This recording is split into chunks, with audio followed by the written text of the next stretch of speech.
quest for perfection. I simply could not just ignore my body odor in the search for inner peace.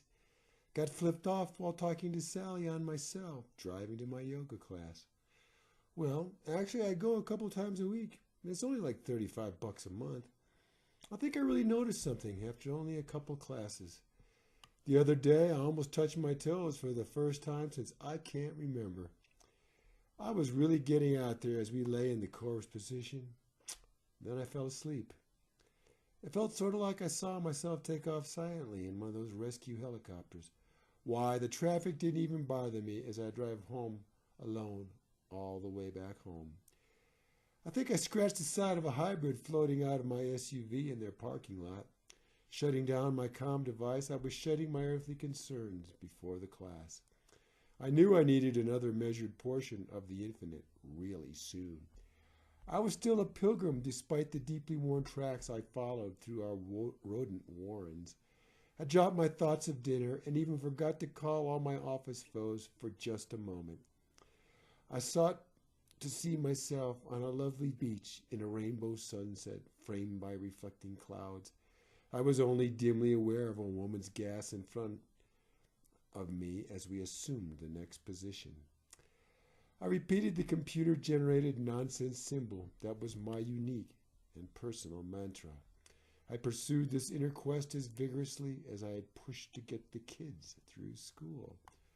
My husband said he had learned to meditate as well and practice on the couch at night.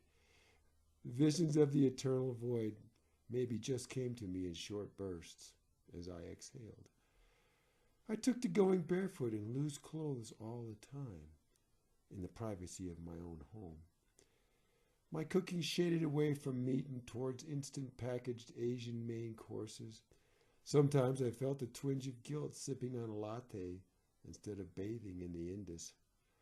After a long net search, I found a guided Indian enlightenment tour with a real guru.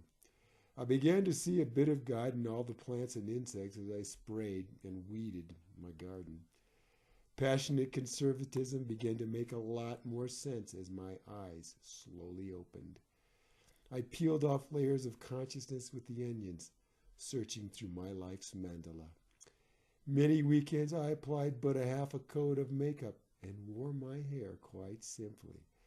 There was so much more to me than these well-tended suburbs could ever reveal. The occasional housekeeping haiku began appearing in my personal journal. I wrote down the dreams that awakened me and tried to phantom them as I blew dry my hair.